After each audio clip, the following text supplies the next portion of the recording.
خب ما برای بریانی در قدم اول برنج آب پز کردیم. فعلا هم 20 دقیقه تو آب جوشیده. یه 20 دقیقه دیگه میذاریم که آماده بشه. تا مرحله بعدی فعلا ما به کارهای دیگه میرسیم، مثل گوشت رو باید تمیز کنیم و دیگه چی لازمه؟ آره پیاز سرخ میکنیم.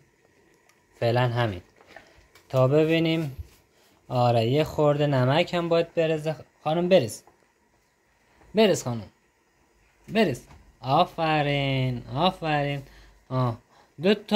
دو تا قاشق ریخت. اینم سومی.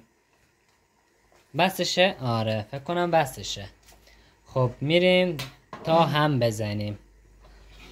خانومم داره هم میزنه، همینجوری یواش یواش به مراتب. آها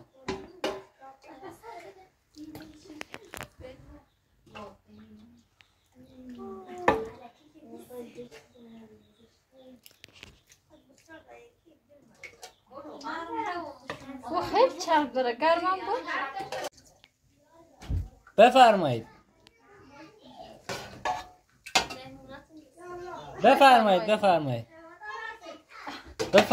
خوش آمده.